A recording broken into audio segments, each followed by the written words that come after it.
गुरु भगवान के शुक्राने हैं। गुरु भगवान को हृदय से नमन है। राधे राधे भगवान जी। आज हम चरित्र लेंगे भक्त श्री नरसिंह मेहता जी। जब भी श्री भगवान की लीला कथाओं का गान होता है तो उनके भक्तों की चर्चा भी अवश्य ही होती है। भक्तों के चरित्र पढ़कर हमारा मन भी जरा कुछ खिसकता है कि जब ये ऐसे समर्पित, निश्चल वे प्रेमी हो सकते हैं तो हम क्यों नहीं। देखिए, भक्ति और भगवान में कनेक्शन है और भक्त से हमें पता लगता है कि हमारी भक्ति कैसी होनी चाहिए। ये जितने भी भक्त चरित्र हैं वो में ये ज्ञान देते हैं कि हमारा भगवान से प्रेम कैसे हो। इनकी भी लाइफ में बहुत सारी प्रॉब्लम्स आई है कि नहीं, लेकिन भगवान ने पग पग पर साथ दिया, हर चीज़ में निभाया। इंसान तो पता नहीं निभाता या नहीं निभाता, कैपेबल है या नहीं है, लेकिन जब प्रेम की बात आती है और भगवान से व्यक्ति प्रेम करता है और भक्त बनता है तो भगवान तो हर पल उस भक्त की रक्षा करते हैं। और वो किसी भी फील्ड में हो, चाहे उसको कोई व्यवहार में दिक्कत है, परमार्थ में दिक्कत है, कहीं भी है तो भगवान उसकी पूर्णता करते हैं। इसको कहते हैं प्रेम। कि आप जिस पथ पर चल रहे हो, जहां भी आपको तन से, मन से, धन से किसी भी चीज की आवश्यकता है वो हमारी भगवान से पूरी हो जाती है। तो इसलिए हमारे पास चाहे कुछ भी हो, लेकिन भक्ति का रास्ता हमें कभी छोड़ना नहीं चाहिए।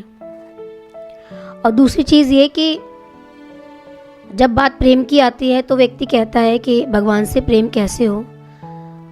तो देखिए, प्रेम में चीजें स्वतः ही हो जाती है। अगर आपका प्रेम है तो आपका मन लगा हुआ है तो आपका मन कहीं और लगेगा नहीं। ये प्रेम की पहचान है, ये भक्ति की पहचान है कि आपका मन कहीं और नहीं जा रहा। और अगर मेरा मन कहीं और जाता है तो मेरा सच्चा प्रेम नहीं है। प्रेम में पूर्ण आसक्ति सच्चे प्रेम की पहचान है। संसार में आसक्ति होती है, व्यक्ति दुख पाता है, लेकिन जब भगवान में आसक्ति होती है तो उसका प्रेम जो है उसको हर समस्या से निकालता है। यह चित्रण है भक्तराज श्री नरसिंह मेहता का, जिनका प्रभु प्रेम, सादगी, विश्वास व श्रद्धा अतुलनीय है। इनका जीवन अलौकिक बातों से भरा हुआ है, जिन्हें पढ़कर हमारे अंदर भी एक विचित्र आशा का संचार होगा और जिसका प्रकाश हमें कल्याण मार्ग पर अग्रसर होने में पर्याप्त सहायक सिद्ध होगा।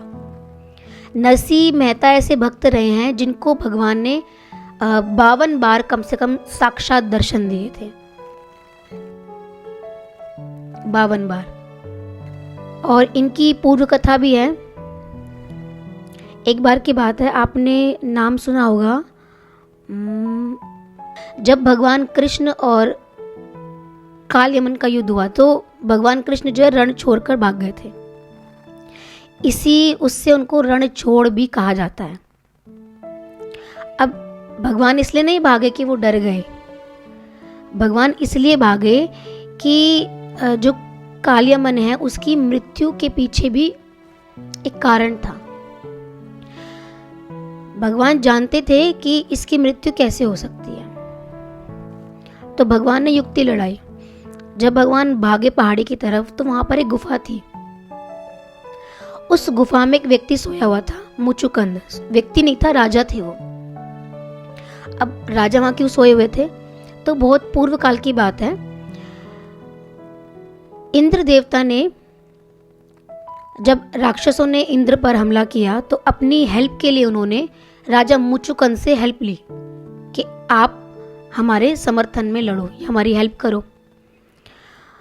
तो इंद्रदेव को समर्थन देते हुए उन्होंने युद्ध तो किया, लेकिन जब वो अपने घर से आए, मतलब स्वर्ग पर, तो धरती से वहाँ तक का डिस्टेंस बहुत बड़ा है। वहाँ का एक दिन, यहाँ का एक साल, तो कई साल युद्ध हुआ। और जब वो वापस अपने घर आए तो उनका पूरा परिवार जो है उनका जो वो टाइम था वो निकल गया था। तो उन्होंने कहा कि ना मेरा परिवार रहा, ना मेरे बच्चे रहे, ना कुछ रहा, मेरा राज्य है, तो मैं किस पर राज करूँगा। तो अब वो सोचने लग गए कि भाई अब मैं क्या करूँ। तो उनको भगवान ने कहा कि आप युद्ध से बहुत थक गए हो। उन्होंने भगवान विष्णु से प्रार्थना करी कि मैंने आपके कहने पर ये तो किया, लेकिन मेरा तो कुछ भी नहीं, कुटुंब बचा ही नहीं। तो भगवान ने कहा कि इतने लंबे समय तक आपने युद्ध किया, और उस समय युद्ध ऐसा तो नहीं था कि एक दिन का चल गया, कई कई सालों तक युद्ध चलते रहते थे।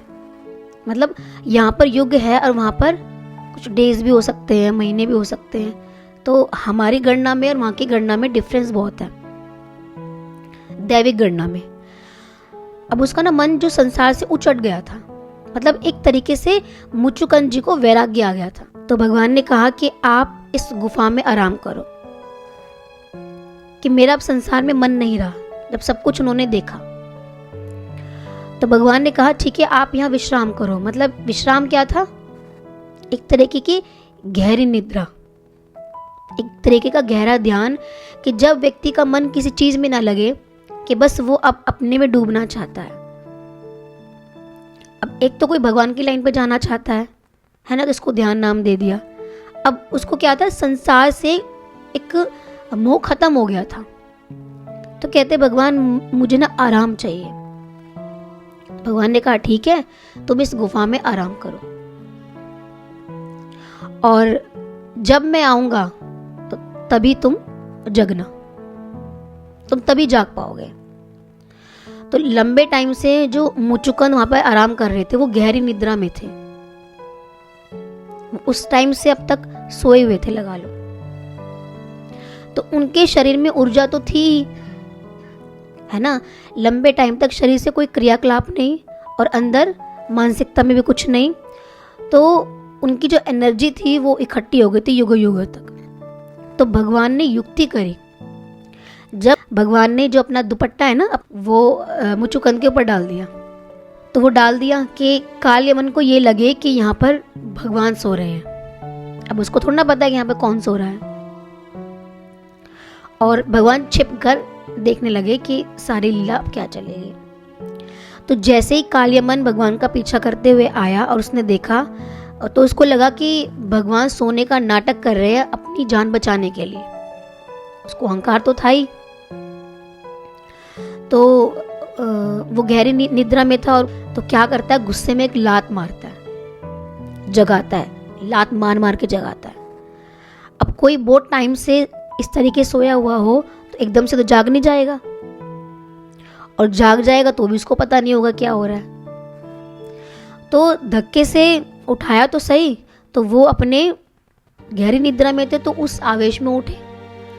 तो उनकी आंखों में इतना तेज आ गया था, इतना तेज आ गया था कि भगवान ने उस डायरेक्शन में चुन्नी गिराई के जैसे वो उठे, तो डायरेक्ट दृष्टि जो है वो कालयमन पर पड़े, और भगवान मुचुकुंद के बैक में छिपकर देखने लग गए। सामने नहीं आए, क्योंकि उनको वरदान था कि आपके अंदर एक तेज रहेगा, कोई भी आपको डिस्टर्ब नहीं करेगा,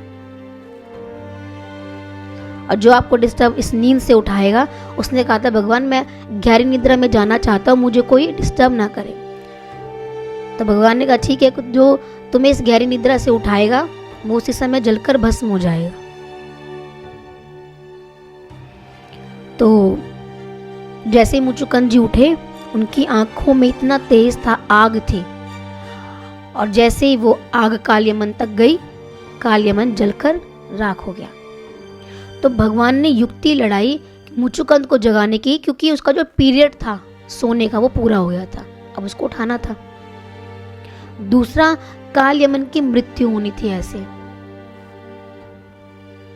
शायद उसको भी कोई वरदान मिला था कि किसी शस्त्र से उसकी मृत्यु ना हो, क्योंकि उस टाइम ऐसा होता था ना कि एक एक वरदान लेकर युद्ध करने चलते थे, इससे नहीं ऐसे होगा, इससे नहीं ऐसे होगा। तो उसको भी भगवान ने युक्ति से मारा। तो इस तरीके से अब मुचुकुंद जाग तो गए। तो मुचुकुंद ने कहा भगवान अब मैं जाग गया, मैं क्या करूं?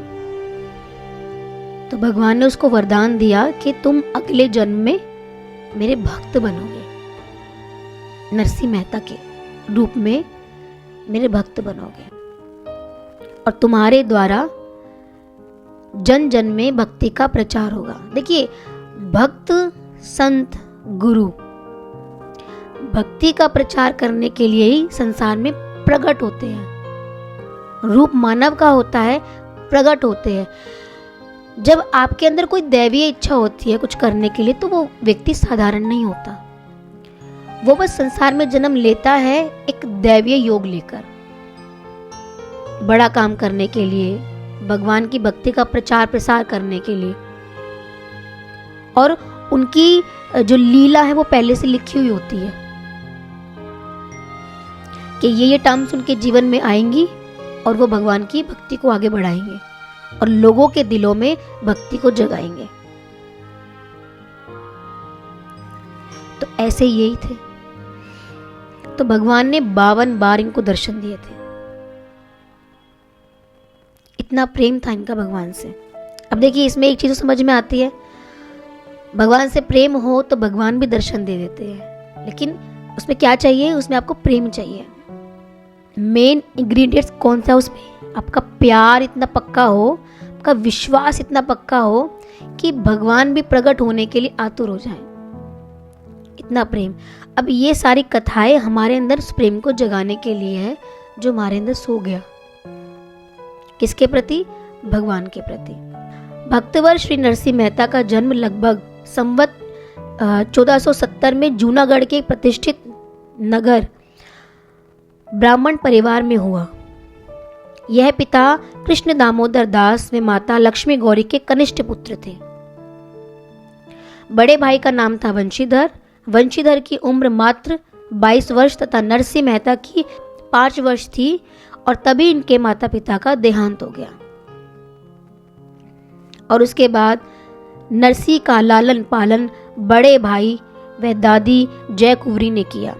और जो दादी थी जय कुंवरी, वो भी मतलब बहुत भक्ति वाली थी। देखिए, जब इनका जन्म हुआ था तो 8 साल तक ये बोले नहीं थे। तो कोई कुछ कहता था कि भी ऐसा भी बच्चा पैदा हुआ है, जैसे हमने तुलसीदास जी में सुना था कि उनको जो चीज़ अच्छी आ रही थी उसको नेगेटिव इंट्यूशन मान लिया कि सारी चीज़ें जो हो रही हैं वो ये बच्चा कैसा है, ये तो कोई राक्षस पैदा हुआ है। पैदा होते ही माँ चली गई। तो लोग नेगेटिविटी को ज़्यादा गेन करते हैं बजाय पॉजिटिविटी के। अब ऐसे इनके जीवन में था और इनके अंदर में ये था, नरसिंह मेहता के अंदर में, जब तक मुझे गुरु से मंत्र नहीं मिलेगा, गुरु से दीक्षा नहीं मिलेगी, मैं नहीं बोलूँगा। तो जो इस भाव को लेकर पैदा हुआ है और बोल ही नहीं रहा है बच्चा, तो वो कोई साधारण तो हो नहीं सकता। हम तो किसी को भक्ति भाव जगाने के लिए प्रयास करेंगे ना, वो तो प्रयासरत है, बस उजागर करना है उसको। तो उनके अंदर यही था, जैसे राधा जी थी, जब तक कृष्ण भगवान नहीं आएंगे मैं आंखें नहीं खोलूंगी। सेम इनका भी ये था, जब तक मुझे गुरु के दर्शन नहीं होंगे, गुरु दीक्षा मुझे नहीं मिलेगी, मैं इस संसार में नहीं बोलूंगा। लेकिन जो इनकी दादी थी जय कुंवरी, वो भगवान पर बड़े विश्वास वाली थी और उन्हीं का संस्कार इनको मिला। उनके अंदर था कि एक विश्वास था अंदर में कि सब कुछ करने वाले भगवान हैं, तो ये बोलेगा भी ज़रूर।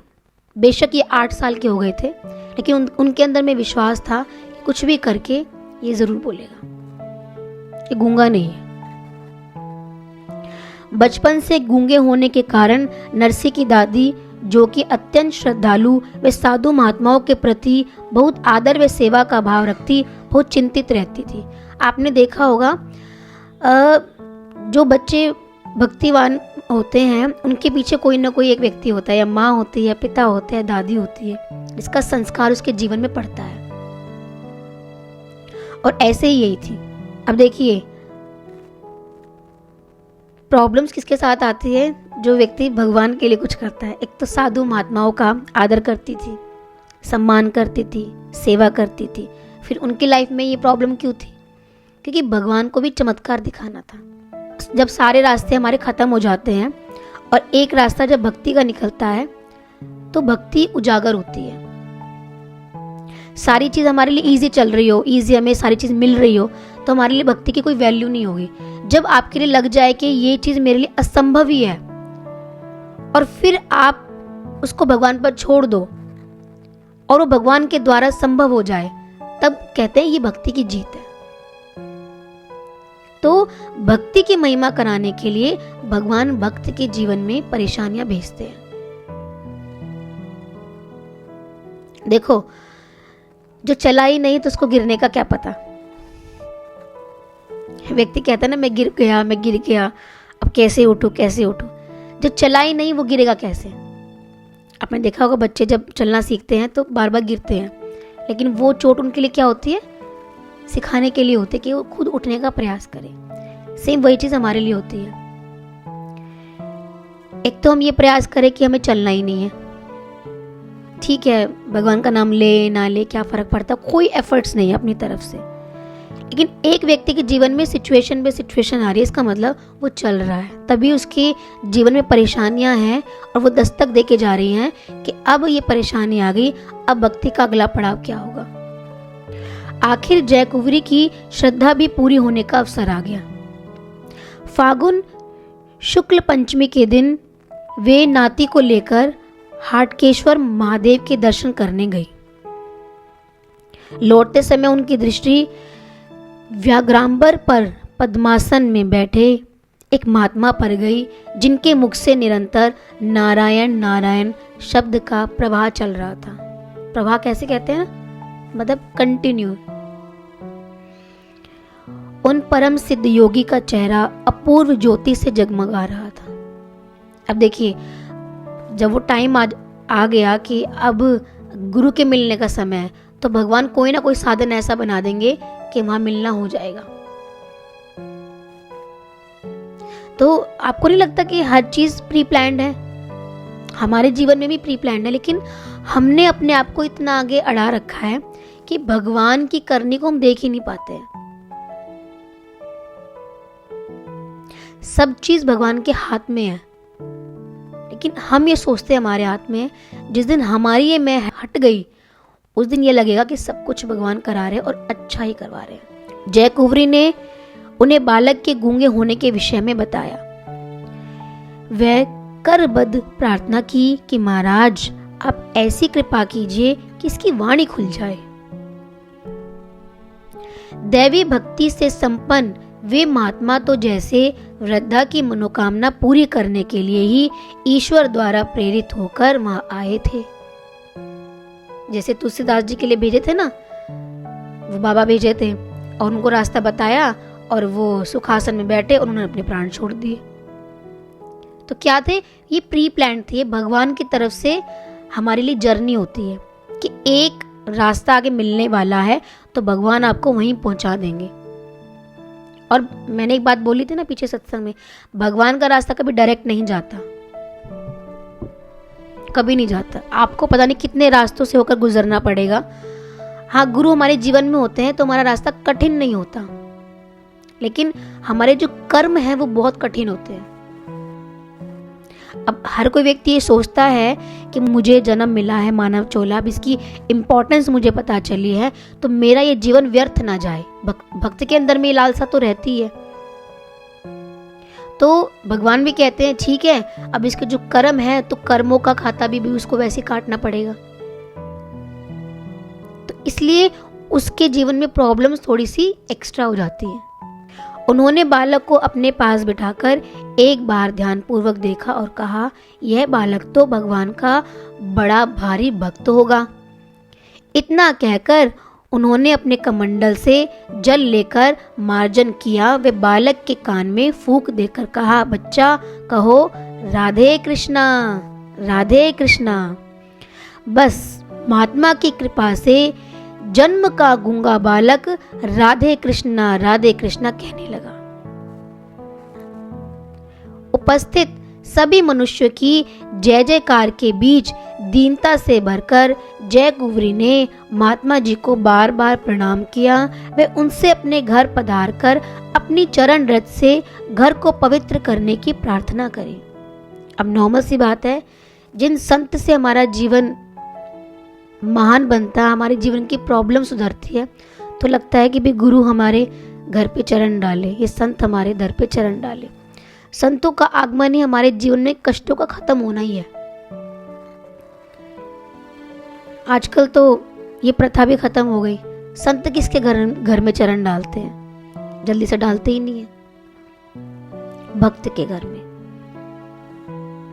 परंतु सच्चे महात्मा सेवा या पुरस्कार के भूखे नहीं होते, वे तो स्वभावतः ही लोक कल्याण की चेष्टा करते हैं। गुरु के हृदय में, संत के हृदय में कभी स्वार्थ नहीं होता।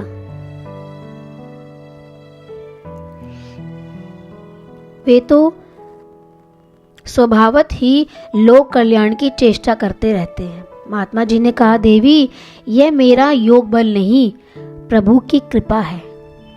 अब देखिए, उन संत के अंदर परमात्मा की प्रेरणा हुई और भगवान ने अपनी कृपा संत के द्वारा प्रकट करी। तो संत क्या है, गुरु क्या है, एक सिंगल मोड है, भगवान के कनेक्शन को महसूस करने का एक जरिया। हम कैसे देखेंगे भगवान की कृपा, एक जरिया तो चाहिए ना। तो संत वो जरिया होते हैं जो भगवान के इंस्ट्रक्शंस, भगवान का कनेक्शन हमारा जोड़ देते हैं भगवान से। अतः मेरा उपकार भूलकर उन परमात्मा के प्रति कृतज्ञता प्रकट करो और उनका नाम स्मरण, भजन पूजन करो, तुम्हारा कल्याण होगा। मैं अकारण अथवा प्रतिष्ठा के लिए किसी गृहस्थ के घर नहीं जाता। घर आकर जय कुंवरी ने बड़े पौत्र वंशीधर को सब वृत्तांत कह सुनाया। वंशीधर ने दर्शन की लालसा से सिपाहियों द्वारा बड़ी खोज कराई, परंतु महात्मा जी का कहीं पता नहीं चला। लोगों का विश्वास है कि अपने भावी भक्त नरसिंह मेहता को इष्ट मंत्र तथा वाचा देने वाले सिद्ध पुरुष स्वयं भगवान श्री कृष्ण ही थे। तो कहते हैं ना, पता नहीं किस रूप में आकर नारायण मिल जाएंगे। तो गुरु तो साक्षात भगवान का अवतार होते हैं, लेकिन हमारी समझ कम होती है जो हम पहचान नहीं पाते। संत ज्ञानेश्वर थे, साक्षात भगवान का अवतार थे। और बहुत सारे संत ऐसे हुए, अभी पीछे उसमें ही चैतन्य महाप्रभु साक्षात भगवान का अवतार थे। अब उन्होंने उस अवतार में केवल भक्ति करी, मंत्र को जपा, संकीर्तन किया भगवान का, किया तो मानव रूप में ही ना, लेकिन थे कौन वो, भगवान के अवतार ही तो थे। तो संसार को एक भगवत राह दिखाने के लिए भगवान ही गुरु का रूप लेकर साधक के जीवन में आते हैं। तो हमें कितनी प्रायोरिटी देनी चाहिए सत्संग को, गुरु को कितनी प्रायोरिटी देनी चाहिए कि सबसे पहले मेरा कर्म क्या है कि जिस भक्ति के पथ पर मैं चली हूँ वही सत्य है। सत्य की तरफ चलना है कि आपको सत्य समझ में आ गया और आप उसके लिए चल रहे हो। बाकी सारी चीज़ें ठीक है, लेकिन काम कुछ नहीं आएंगी, क्योंकि इस संसार से आप इन चीज़ों को लेकर नहीं जा सकते। जो आइडेंटिटी आपको दी है वो आइडेंटिटी भी नहीं रहेगी। लेकिन जो भक्ति है, उस भक्ति से आपका द्वार जरूर खुल जाएगा। किसका? उस परलोक का। तो वो दरवाज़ा खोलने के लिए चाबी मिली हमें, और हमने ये चाबी किस में लगा दी? संसार में लगा दी। कुटुंब विस्तार। उस समय भारत का सम्राट था हुमायूं, और उसी के अधीन जूनागढ़ का शासक एक क्षत्रिय राजा था जिसका नाम था राव मांडलिक। राज्य की ओर से वंशीधर भी नागर जाति में जन्म होने के कारण 100 रुपये मासिक वेतन पर थानेदार के पद पर नियुक्त थे। उन्हें राज्य की ओर से काफी नौकर चाकर और वाहन मिले थे। वे काफी प्रतिष्ठित व सुखी थे, परंतु उनकी पत्नी दुरित गौरी अत्यंत कर्कशा थी। अब देखिए, एक व्यक्ति जीवन में जरूर उल्टा चलने वाला होता है, कर्कशा थी। झूठ मूठ के षड्यंत्र रचना व दूसरों को कष्ट पहुंचाना मानो उसका स्वभाव ही था। पति की अमलदारी का भी उसको बहुत घमंड था। जब से नरसी की वाणी खुली तब से शीघ्रातिशीघ्र दादी उनका विवाह कराने के लिए चिंतित थी। 9 वर्ष की आयु में ही उन्होंने नरसी का विवाह 7 वर्षीय सस्वरूपवती और सुलक्षणा मणिक गौरी के साथ करा दिया। वंशीधर ने नरसी के लालन पालन के साथ साथ उनकी शिक्षा पर भी ध्यान दिया व उन्हें एक संस्कृत पाठशाला में पढ़ने के लिए बिठा दिया। परंतु नरसी का मन पढ़ने लिखने में नहीं लगा। बहुत भक्त ऐसे होते हैं, उनका स्टार्टिंग से ही संसार की तरफ मन कम होता है, पढ़ने लिखने में नहीं होगा, ज़्यादा कुछ करने में नहीं होगा, तो समझ लो वो बच्चा कुछ और प्लान करके आया है। क्योंकि संसार की बुद्धि जितनी डेवलप होगी उसको गिराना मुश्किल है। संसार में व्यक्ति कुछ भी बन जाता है, अध्यात्म में चलना उसके लिए मुश्किल है, क्योंकि वो जल्दी से गुरु की बात को मान नहीं पाएगा। वो आर्ग्यूमेंट्स करेगा, क्वेश्चन करेगा, जो पढ़ी पढ़ाई चीज़ें उस पर ज़्यादा फोकस करेगा, ना कि जो गुरु बता रहे हैं। तो पढ़ा लिखा व्यक्ति भगवान में चलना थोड़ा मुश्किल होता है, लेकिन जो सहज व्यक्ति होता है, थोड़ा थोड़ा संसार में अभी चला फैला हो, तो उसके लिए परमार्थ ईजी होता है। बहुत कम लोग ऐसे होते हैं जो बुद्धि से जो पढ़ा है उसको छोड़ करके एक संत के प्रति श्रद्धा को डेवलप कर पाए। इसलिए जो भक्ति की लाइन पर लगते हैं तो संत उनको नहीं कहते कि तुम ज्यादा पढ़ो लिखो, तो ये संसारी विद्या है। परमार्थ की विद्या आपको आ गई तो संसारी विद्या कुछ भी नहीं है, ये अविद्या के समान है। अगर आपको पारमार्थिक विद्या आ गई, ये सारी शक्तियां आपको मिल गई, फिर आपको जरूरत ही नहीं है। हार्ड वर्क पे ध्यान दोगे या फिर शब्दों पे ध्यान दोगे? जो मुंह से बोलने से हो रहा है उसके लिए हार्ड वर्क क्यों किया जाए? जो शक्ति संकल्प में है, वाणी में है, तो उसके लिए हाथ पैरों को क्यों घिसाया जाए? लेकिन व्यक्ति मेहनत पे ज्यादा जोर देगा और मानसिकता पे कम बल देगा। ज्ञान को समझने में उसका मन नहीं चलेगा, लेकिन वो कड़ी मेहनत पे ज्यादा जोर देगा। और लेकिन संत कहते हैं ठीक है, संसार की पढ़ाई है, अपना थोड़ा सा समय भगवान के लिए भी निकालो। अगर ये विद्या आपको प्राप्त हो गई तो संसार की कोई भी विद्या प्राप्त करने में आपको दुविधा नहीं होगी कभी भी। इंटरनल शक्ति को जगाना। वे तो बस अधिकाधिक भगवान की तरफ ही आकृष्ट होने लगे। वे निरंतर राधे कृष्ण का जप करते, सुबह शाम मंदिरों में जाकर देवी देवताओं की पूजा करते, दर्शन करते और भजन कीर्तन सुनते। देखो स्टार्टिंग से संस्कार कैसे हैं। श्री शंकर भगवान में भी श्रद्धा होने से वे मंदिर में जाकर बहुत श्रद्धा व प्रेम के साथ उमा महेश्वर के गुणगान करते, वे भोलेनाथ की पूजा अर्चना करते। भोले की कृपा भी रही है इनके ऊपर। कैसे? कहीं भागवत या पुराण की कथा होती तो ये बड़े ध्यान से सुनते। द्वारिका आने जाने वाले साधु महात्मा गांव में आते तो उनके दर्शन करते, सेवा करते, वे उपदेश सुनते, भजन करते, करताल बजाते, वे भावावेश में नृत्य भी करते। नरसी नित्य ही रासलीला देखा करते। श्री राधा, श्री ललिता आदि सखियों को तथा ब्रिज के गोप गोपियों के भगवत प्रेम को देखकर वे इतने तल्लीन हो जाते कि उन्हें अपने शरीर की सुधि ना रहती तथा कृष्ण प्रेम में नाचते नाचते बेहोश हो जाते। अब ये दर्शन उनको कैसे हुए? देखिए भक्ति का स्वरूप समझिए। भक्ति का स्वरूप कहाँ तक जा रहा है कि वो उस भावावेश में चले गए जहाँ भगवान उस समय रास करते थे। एक बार ये शिव पूजा तो किया ही करते थे। एक एज होती है, बच्चा संसार के संस्कार को पकड़ता है। उस एज में अगर उसको ज्ञान का रास्ता मिल जाए तो वो उस प्रेम का भी अनुभव कर सकता है। वो तो तुच्छ प्रेम है, तो गंदगी है संसार। तो उस रस को प्राप्त करना, उस भाव रस को प्राप्त करना। तो ये भगवान के प्रेम में इतने नाचते गाते कि बेहोश हो जाते। भक्ति का एक स्वरूप ये है कि आप उस भक्ति के रस में इतना डूब जाओ कि आपको अपनी सुधि ना रहे, और वो ऊर्जा है एकदम आपको भावावेश में लेकर चली जाए। इसलिए गायन, वादन, नृत्य ये भक्ति को बढ़ाने के साधन है। इस कारण उन्हें भाई भौजाई की डांट व ताड़ना भी सहन करनी पड़ती, समाज में निंदा भी सहनी पड़ती, परंतु वे अपनी चाल न छोड़ते थे। भक्त की पहचान ये, इसके अंदर डर नहीं होता और कोई भी निंदा उसको प्रभावित नहीं कर सकती। क्यों? क्योंकि वो अपनी मस्ती में है। वो संसार की तुच्छ चीजों के लिए अपनी मस्ती से कॉम्प्रोमाइज क्यों करे भला? जब संसार नहीं करता तो भक्त क्यों करे?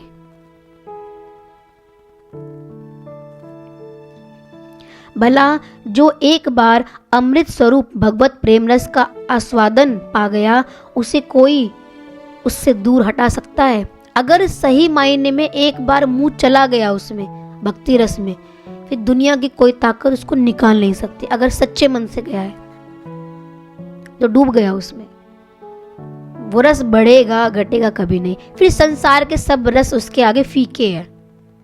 इसलिए भक्त का मन संसार में नहीं लगता। वो कारण यही है, क्योंकि जो एक बार असली रस का रसास्वादन कर लेता है, फिर बाकी रस उसके लिए फीके होते हैं। तो इच्छा खत्म हो गई या करनी पड़ी? इच्छा भी खत्म हो गई, मन भी खत्म हो गया, सारी एक्सपेक्टेशंस खत्म हो गई। बस क्या रह गया? वो भक्ति का रस रह गया, वो प्रेम रस रह गया। भक्त नरसिंह राम ने पढ़ना लिखना, खाना पीना, सोना, खेलना कूदना, दुख सुख, निंदा स्तुति, सब कुछ उस एक भगवत प्रेम के ऊपर वार दिया।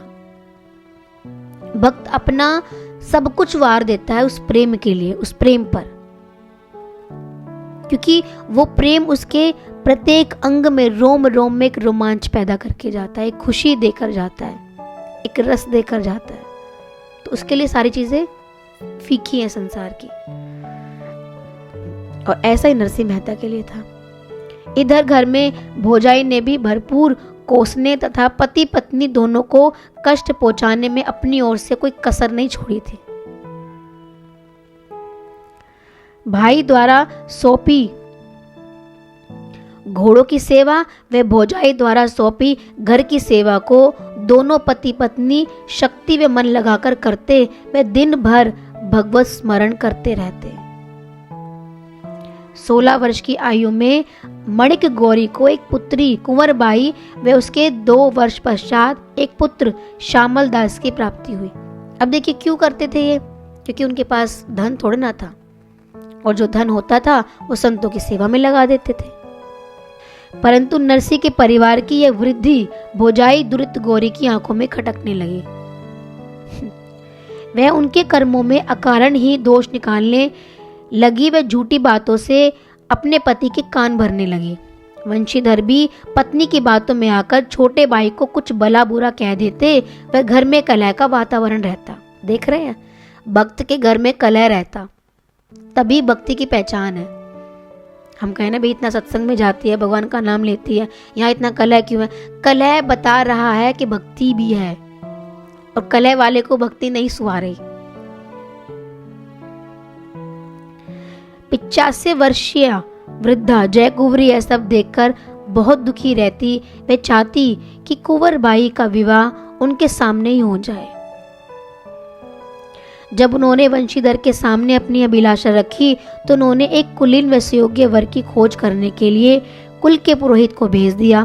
पुरोहित जी ने काठियावाड़ के ऊना गांव के श्रीमंत नागर श्री रंगधर मेहता के पुत्र वसंत राय के साथ कुंवरबाई का विवाह निश्चित कर दिया। धूमधाम से विवाह संपन्न हुआ। वह उसके 3 मास बाद दादी जय कुंवरी बाई शांति पूर्वक इस संसार से विदा हो गई। शिव का अनुग्रह। वंशीधर एक दिन राजकार्य के लिए बाहर गए थे। नरसिंह ने पहले घर का कार्य समाप्त किया और फिर दिन भर घास काटने के बाद संध्या समय जब वे घास घोड़ों को डालकर स्नान करने के बाद उन्होंने भौजाई से भोजन मांगा। दुरित गौरी कड़क कर कटु वचन में बोलने लगी। वे बासी रोटियां नरसिंह मेहता के सामने पटक दी। यह सब देखकर पति परायणा मणिकबाई को असहनीय कष्ट हुआ तथा फिर रोने लगी। जैसे ही पेट की ज्वाला शांत करने के लिए नरसी राम ने कुछ रोटी के टुकड़े निगले, वह पानी पीकर उठने लगा। दुरित गौरी आग बबूला हो गई। वह चिल्लाने लगी, देखो भजन में साधु और भोजन में भीम। भाग मजूर का और मन राजा का। जहां अच्छा खाना मिले वहीं जाकर खा लेना। मैं तेरी व तेरी कुशार्या की गुलाम नहीं हूं। मतलब भाभी उसको बोलती थी ऐसे। इतनी खरी खोटी सुनने पर भी नरसी के कुछ ना कहने पर बोजाई का क्रोध और भी बढ़ गया। अब भक्त क्या सोचेगा, भाई मैं क्या बोलूं, मेरा कर्म है, ज्ञान जीवन में होता है भक्त के तो सहज काटता है, इसलिए नहीं ज्यादा बोलते। लेकिन व्यक्ति को वो मौन भी ज्यादा हिला देता है कि ये व्यक्ति चुप क्यों है, ये शांत क्यों है। उसने रणचंडी का स्वरूप धारण कर लिया तथा अनाप शनाप बकने लगी। इतने में ही वंशीधर आ पहुंचे। पति को देखते ही दुरित गौरी ने अपनी माया फैला दी। वह सारा इल्जाम देवर देवरानी पर लगा दिया कि इन दोनों के कमाने का तो कोई ठिकाना नहीं है और मिजाज इतना है, मैं तो थक गई, अब या तो ये इस घर में रहेंगे या मैं। उल्टा चोर कोतवाल को डांटे, है ना। भक्त की पहचान ये है कि वह किसी चीज से दुखी नहीं होते। ठीक है, भगवान ने जो सामने लेकर आए हैं, भगवान ने जो प्रारब्ध में लिखा है, जैसा भी है एक्सेप्ट करते हैं हर चीज को। लेकिन संसार उसी भाव को, उसी सहजता को कमजोरी समझ लेता है। लेकिन भगवान को मंजूर नहीं है ना। मायाविनी पत्नी के चक्कर में पड़कर अच्छे अच्छे पुरुष भी मरकट बन जाते हैं। वंशीधर ने भी दुरित गौरी का पक्ष लिया तथा खरी खोटी सुनाकर कठोरता पूर्वक घर से निकल जाने की आज्ञा भी दे दी। वो भी आ गया बीवी की बातों में। ठीक है, पत्नी ठीक कह रही है, मैं तो सारा दिन रहता नहीं हूं, ये करती है तो इसलिए बोल रही है, लेकिन क्या पता। आधी रात तक नरसी राम मोहल्ले के चबूतरे पर इस आशा में अकेले बैठे रहे कि कोई तो उन्हें बुलाने आएगा, परंतु प्रातः काल तक किसी ने भी उनकी खोज न की। वे विचार करने लगे कि इस नश्वर संसार में सभी संबंध स्वार्थ के हैं, अतः अब घर जाने से क्या लाभ। वे चबूतरे से उठे और एक और चलने लगे। चलते चलते शहर से 12 कोसों दूर एक भीषण जंगल में पहुंच गए तथा भोलेनाथ को याद करने लगे। हे प्रभु, प्राय 8 वर्षों से रोज शिव जी की पूजा करता आ रहा हूँ। प्रत्येक सोमवार को रुद्री भी करता हूँ, सावन भर बेलपत्र चढ़ाता हूँ। अवश्य ही भक्त भयभंजन ऑर्डर दानी भगवान शंकर मेरी सहायता करेंगे। इन्हीं विचारों में निमग्न उसकी नजर अचानक समीप में ही एक जीर्ण मंदिर पर गई। वहां एक सुरम्य सरोवर भी था। प्रसन्नता से भरकर उन्होंने स्नानादि के बाद शिवालय पर पूजा की तथा शिवलिंग पर सिर टेक फूट फूट कर रोने लगे। दीनानाथ, मुझे आपका ही सहारा है, मुझ पर दया कीजिए, अपनी शरण में लीजिए, अन्यथा अन्न जल के बिना मैं प्राण त्याग दूंगा। अपनी श्रद्धा व संकल्प से लेश मात्र भी विचलित न हुए नरसी 7 दिन तक उसी अवस्था में रहे। 7 दिन तक उनकी यही अवस्था थी और यही पुकार थी भगवान से। व्यक्ति तो थोड़ी देर पुकार करता है, फिर वैसा का वैसा हो जाता है, लग जाता है संसार में। आखिरकार इस उग्र तपस्या से कैलाशपति का आसन डोल गया।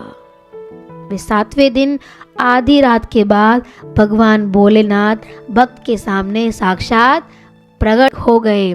बोलिए बोले शंकर भगवान की जय। भगवान ने भक्त से वर मांगने को कहा तो भक्तराज बोले, भगवान मुझे किसी वरदान की आवश्यकता नहीं है, फिर भी आपकी आज्ञा वर मांगने की है, अतएव जो वस्तु आपको अत्यंत प्रिय है वही मुझे वरदान में देने की कृपा करे। वत्स, तुमने तो वरदान बड़ा ही सुंदर मांगा। जगत भर में भगवान श्री कृष्ण से अधिक प्रिय मेरी दृष्टि में और कोई नहीं है।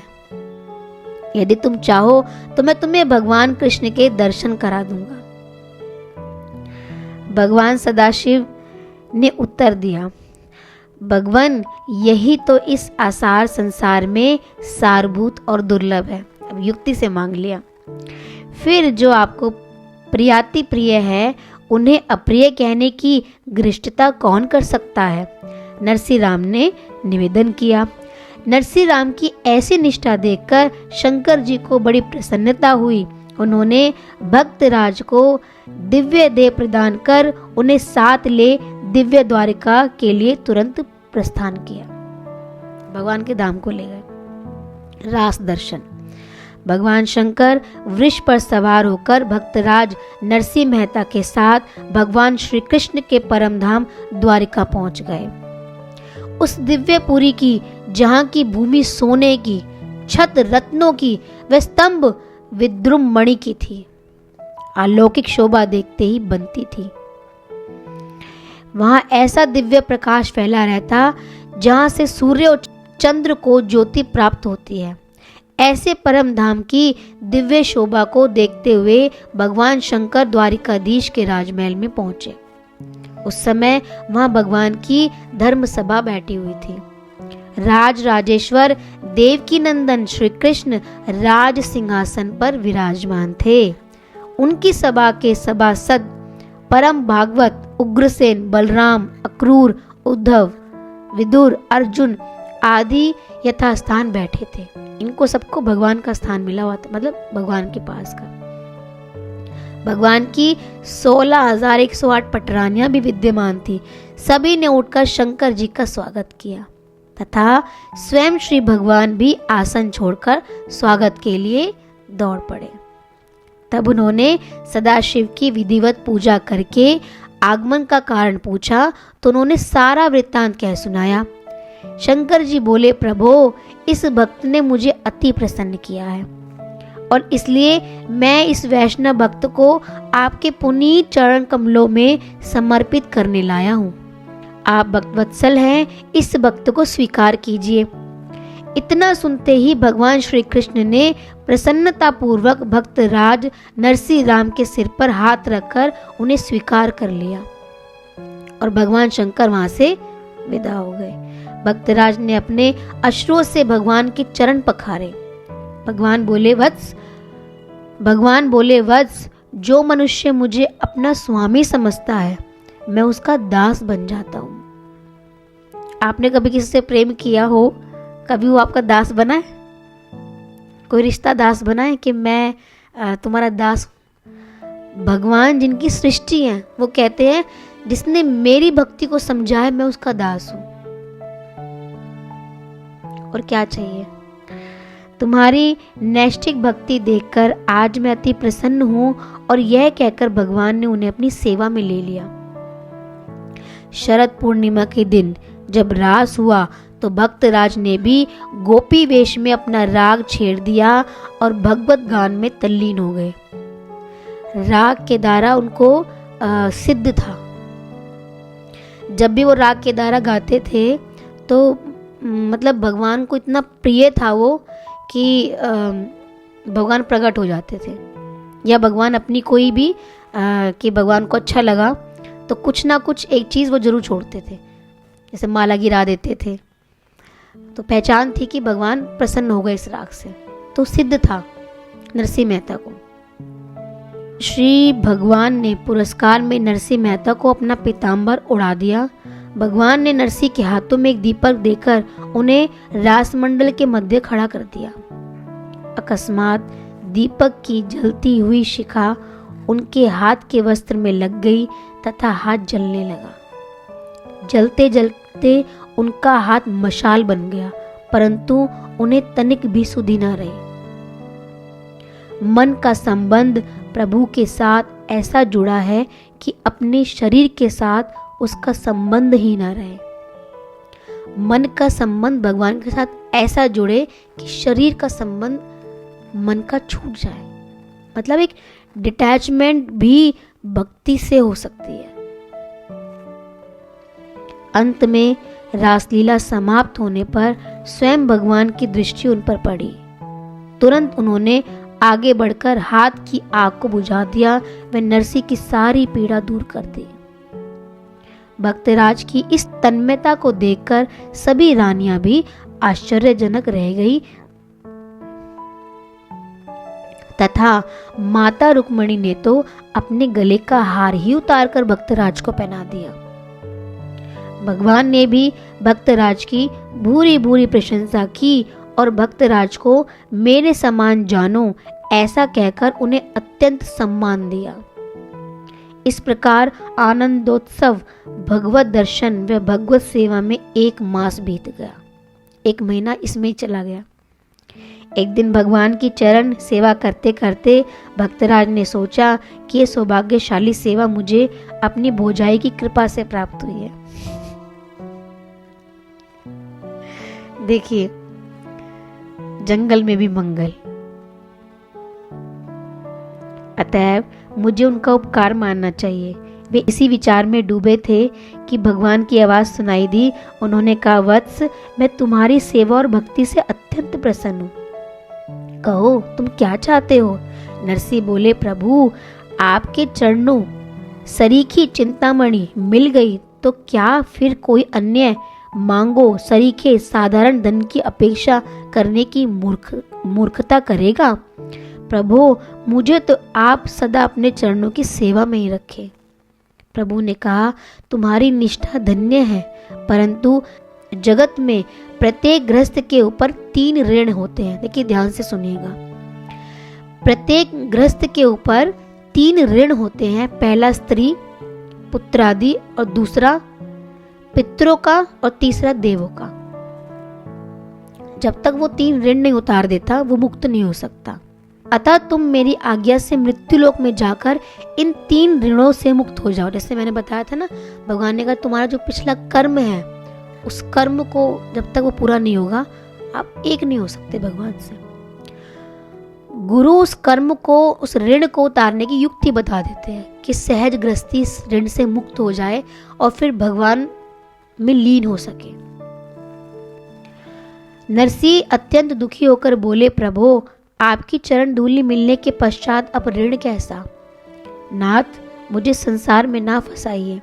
भगवान ने कहा, भक्तराज, ये सत्य है कि मेरी शरण प्राप्त होने पर जीव तमाम ऋणानुबंधों से मुक्त हो जाता है, परंतु लोक संग्रह के लिए तो ऋण से मुक्त होना ही चाहिए।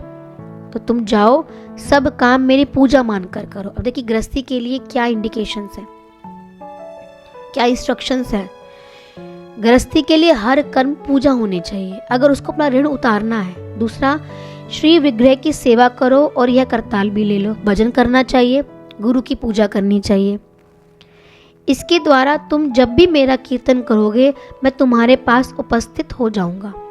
मैं तुम्हारे गृहस्थ आश्रम के सभी कार्यों को सिद्ध कर दूंगा। देखिए, भगवान ने ऋण तो उसको चुकाना है, लेकिन उसको सिद्ध करने का भगवान का काम है।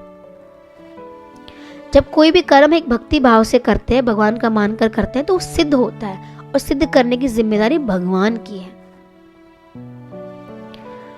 तो देखिए, परिवार बनाया है, बच्चे हैं, पति है, संबंध है, तो वो में निभाने पड़ेंगे, क्योंकि आपने ऋण ले लिया। विवाह करना ही ऋण लेना है, तो इससे मुक्ति तो संभव नहीं है, क्योंकि संन्यास नहीं ले सकते हम, है ना। तो क्योंकि उसमें भी बहुत सारी इंस्ट्रक्शंस हैं, लेकिन बुरा नहीं है। आप जब तक गृहस्थ का धर्म है, तो अपने गृहस्थ धर्म को निभाकर, जो पति की जिम्मेदारी है, बच्चों की जिम्मेदारी है, बच्चों का विवाह करके, उनको सेटल करके, आप अपने मन को भजन में लगाइए। जो कर्म है करने वाला वो करिए। जो मेरे कर्तव्य परिवार के प्रति बनते हैं, उनको मैं करूं। अपने मन को मैं भगवान में लगाऊं, भक्ति में लगाऊं, पूजा में लगाऊं, भजन में लगाऊं, कीर्तन में लगाऊं। मन को भगवान के अर्पित करके संसार के काम करिए, तो हमारा जो ऋण है वो कटता चला जाएगा। और जैसे जैसे हमारा ऋण कटेगा, आप उस चीज से मुक्त होंगे, तो ऑटोमेटिकली भक्ति जो है वो प्रकट होनी शुरू हो जाएगी। तो इसलिए हर चरित्र हमें एक नई दिशा की ओर लेकर जाता है। अब तुलसीदास जी थे, गुरु ने कहा था तुम विवाह मत करना। उनके जीवन में विवाह योग था ही नहीं। इनके जीवन में विवाह हो रखा है तो भगवान ने कहा कि तुम्हारा ऋण है, उसको पूरा करना। सबके लिए अलग अलग चीज होती है, वो डिपेंड करता है कि आपकी पिछली प्रारब्ध कैसी है। तो कभी भी अपने मन से नहीं चलना चाहिए, गुरु से पूछना चाहिए कि मैं गृहस्थी हूँ, मेरे सामने ये चीजें हैं, अब मुझे इनको मैनेज करते हुए अपनी भक्ति को मैं कैसे बढ़ाऊं। भक्ति हम हर आश्रम में कर सकते हैं, गृहस्थ आश्रम में कर सकते हैं, वनवासी है कर सकते हैं, और ब्रह्मचारी है तो उसमें भी कर सकते हैं। मतलब आप चारों आश्रमों में अपनी भक्ति कर सकते हैं। भक्ति मेन है, ना कि चीज़ें मेन है। ये तो चीज़ें हैं हमारे सामने, ये तो यहीं के यहीं रह जाएंगी, लेकिन ये साधन जो हमें मिले हैं उनमें रहकर हमें भक्ति करनी है। तो इसलिए छलांग नहीं लगा सकते। जो चक्र में एंटर कर गए ना, अब उस चक्र को पूरा करना पड़ेगा आपको। उसको आप डिनाई नहीं कर सकते, उसको आप इग्नोर नहीं कर सकते। हाँ, उसमें एक मैनेजमेंट करके आप अपना रास्ता भगवान की तरफ जरूर बढ़ा सकते हैं। गुरु साधक के लिए प्रकाश होते हैं, और गुरु द्वारा प्रदत्त या गुरु द्वारा बताई गई चीजों को जब साधक करता है तो जल्दी इन चीजों से निकल जाता है। मन माना आचरण जो व्यक्ति करता है वो ना इधर का रहता ना इधर का रहता, ना तो उसका संसार अच्छा होता और ना वो भगवान में चल पाता। भगवान के इस आश्वासन पर नरसी राजी हो गए। भगवान ने उन्हें अपनी एक प्रतिमा और करताल सौंप दी। अब कुछ तो दिया जाना भाई, इसका मन तो लग गया भगवान में। अब संसार में बेचारा वापस जाएगा तो मन तो लगेगा नहीं, तो भगवान ने अपनी चीजें दी उसको कि इसका मन मुझसे जुड़ा रहे। तो अपनी प्रतिमा दी, करताल सौंप दी, एवं पीताम्बर और मयूर पुच्छ का मुकुट पहना दिया। नरसी ने बार बार चरणों में प्रणाम किया। वह भगवती प्रेरणा से तुरंत जूनागढ़ जा पहुंचे। गुरु भगवान के शुक्राने हैं। आगे की कथा हम कल लेंगे। शुक्राने।